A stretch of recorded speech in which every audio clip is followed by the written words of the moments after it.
Hey there, everybody. It's Eternal Snowman here for another BLT recap and analysis. This time we're looking at BLT Week 6. This is not actually the right team. Right here with, well, this is the team I brought. So it looks kind of weird when you first look at it, but it's essentially HO. I didn't really get to test this team that much, but I played with it a little bit and I had a lot of fun. And I thought the team was really good, so I brought it. I'm bringing once again these two Mons, Primal Kyogre and then Xerneas specs. This is actually the third time I bring these two Mons specifically. And then my other four, I chose to opt into Dialga as my rock setter because I wanted an offensive rock setter. And Primal Groudon isn't offensive enough for me, especially since Ground is kind of like a shaky defensive offensive typing. So I prefer Dialga here. Mega Mawile is my primary Xerneas check, which actually is like kind of dangerous to do that, but it becomes my primary Xerneas check. This set is the tank Xerneas to tank Xerneas hits.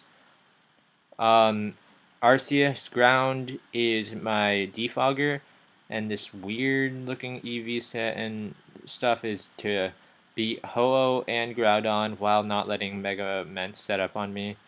And then Dio-Attack standard Sash over Life Orb here because I prefer revenge killing on this team. So overall that just wraps up my team, and then we can get right into the replay. So looking at his team, you can see he has a suicide lead, and you can kind of assume Scarflando here, but it ends up paying out for me that I put Ice Beam on Arceus because I was originally planning on not to do that. But it turned out well in the end for me, so we can go ahead and get into the replay. So I know he's going to lead with Excadrill, so I go into my Deoxys, since I know Deoxys can just cleanly 2-hit KO it and not worry about anything. So he actually opts into popping my Sash over getting Rocks up, which is interesting, I guess. I actually made this mistake the last couple weeks, so that where like I would go into Kyogre and try to get Scald Burns instead of getting the guarantee 2-hit KO. He ends up not wanting Rocks, so that's a thing. And so I'll happily trade my Dio for just getting Rocks off the field forever. So I'm guaranteed to have no Rocks on the field anymore. And Dio goes down, and I get some chip damage on Lando.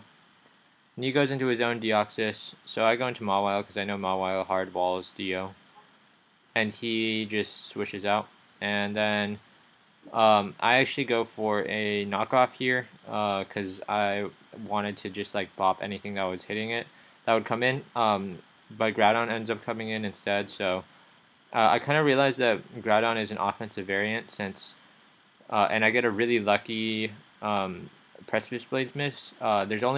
It was still a roll to 2-hit KO, but it forces him to do a lot of other stuff after this. But I know that he's going to be an offensive Piton set. So this one wasn't actually a speed tie, he won the tie. Not like he won the tie or anything because Ogre is defensive. It forces him to go for the Psycho Boost because if he doesn't go for Psycho Boost here, then he pretty much like loses, and that Kyogre can just straight win against the rest of his team. And now here he sacks Dio to knock off my specs because he is expecting Power Herb. So this is an example where Xerneas specs like is a huge deal. And he goes into Arceus here, so I go into Mega Mawile, which is my fairy check, and I just pretty much stop it, and then I kind of know that his Landorus comes in, and so I go ahead and Baton Pass it out. And then he U-turns and goes into his Arceus Fairy, and I reveal Ice Beam, which in hindsight wasn't like exactly the best move to do, but he goes for Judgment where I go for Judgment. I take a little bit more because I have minus special defense nature. And so I go into Mega Mawile expecting to recover. And then I knock off his Landorus' Scarf, because I know it's coming in. And then I go into Xerneas, so I know that Xerneas actually outspeeds here. And he knows that too. So he goes ahead and switches out into Arceus, and I do a decent chunk to him with Moonblast.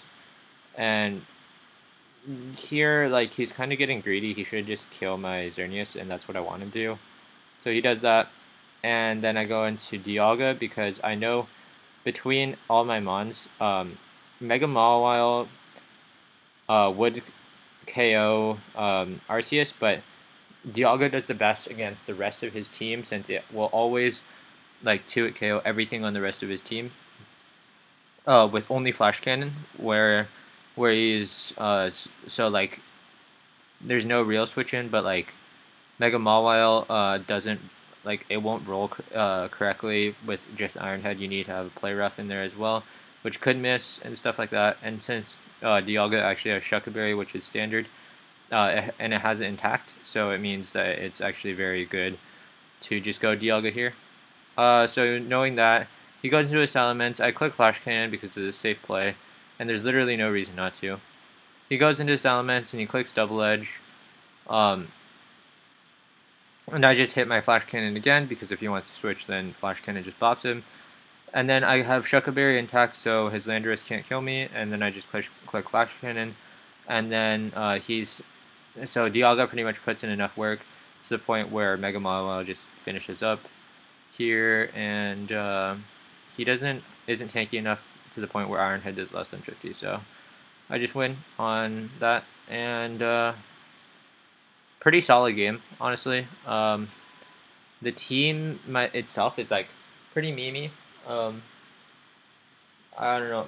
He probably wasn't expecting this exact game, like this exact team that came out of this game. But at the end of this week, I end 3-3, and my team also wins. So we get a 3-2-1, essentially, as our win-loss record. And I'm pretty happy with this game.